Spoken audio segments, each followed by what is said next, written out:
This discussing is Anthony Webb. Okay, so thanks for inviting me. It's my pleasure to be here. I have a blinding headache, so I'm going to stagger through my 10 minutes. My instructions were to focus on the policy implications, but prior to doing that, I'd like to say it was an excellent paper. It used a great data set. It had a sound methodology. Everything is really well explained, and I encourage you to read it. And don't let the word structural model put you off. It's eminently readable. Now, one of the attractions of a structural model, so a few words about the, I seem to have lost the, so a few words about the key contribution of the paper. Now, previous models of the household retirement decision treat the wages given. In those models, workers observe the wage they can earn, and they then choose whether to carry on working or retire. In contrast, in this model, workers can choose how much to invest in their human capital. And workers who plan to delay retirement will choose to invest more in their human capital because they'll earn a payback over a longer period. The investment will increase their wages and make work at older ages more attractive. But by failing to pay attention to the opportunity to invest in human capital, prior research understates the returns to work at older ages, and understates labor supply responses. Now, one of the attractions of structural models is that one can simulate the impact of policy changes on wages and labor supply.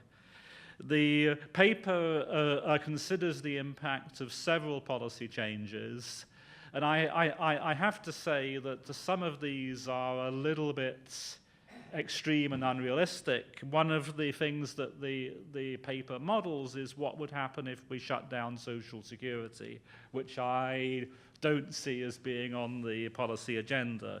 But it does nonetheless investigate the impact of a less radical policy change, namely the increase in the FRA from 65 to 67.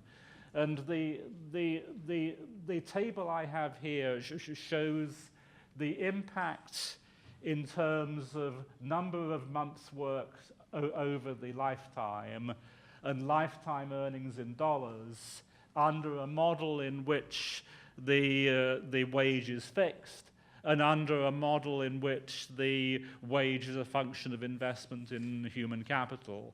And one can see that that making the wage that making the investment in human capital endogenous does make a difference.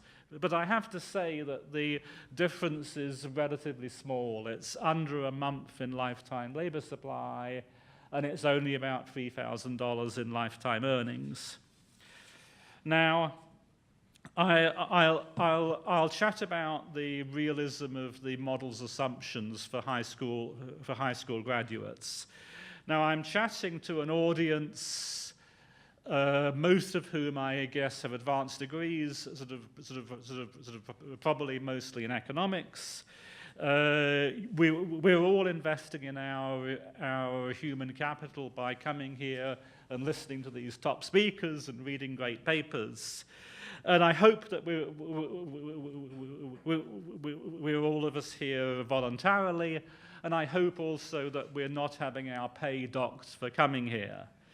But the question is are these realistic assumptions for high school graduates? And in the case of high school graduates, the question is, who's paying for the investment in human capital? Is it the employer or the employee? How much choice does the employee have over the level of investment? And how much investment in the labor supply, in the human capital of high school educated older workers is actually taking place?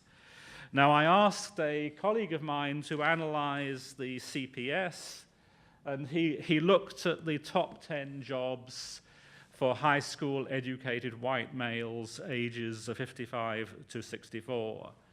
Now, if we look at these jobs, they don't strike me as the kind of jobs where there's a lot of investment in human capital going on.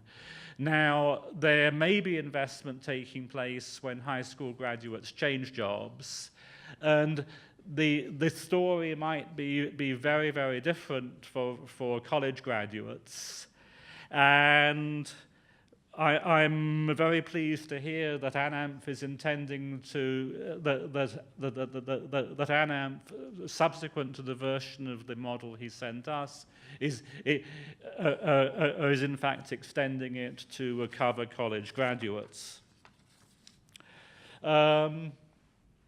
Now, I'd like to sort of change tack a little bit and talk about the assumptions of a perfectly competitive labor market. Now, in reality, labor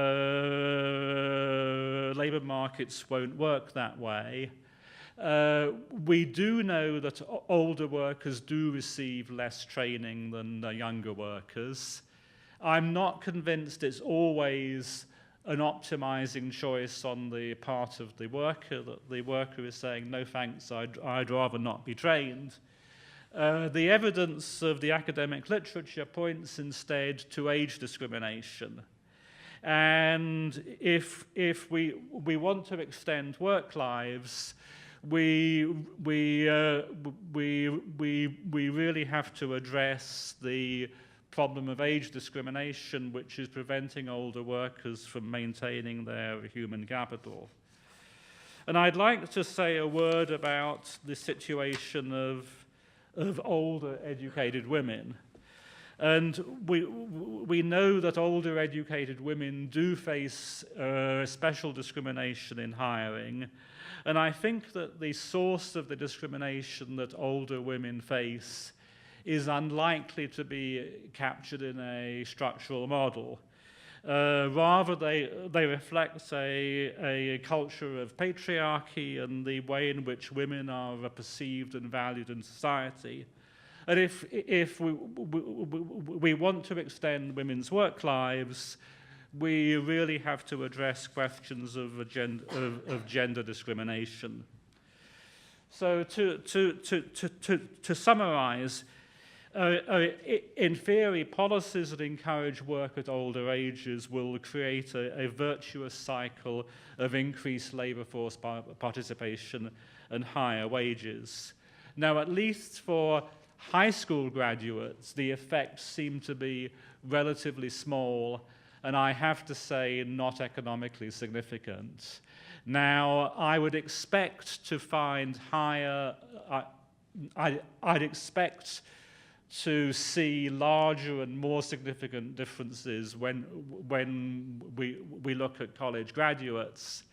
And it's perhaps a shame that the version of the paper I was given only had results for the high school graduates. But to sum up, I think that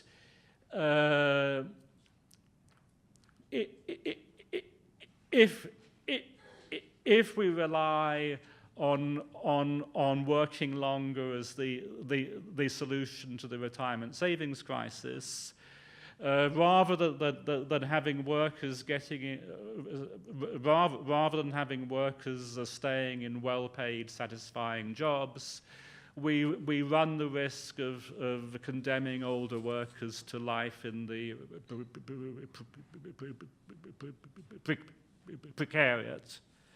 And I have 20 seconds left, and I thank you for your time.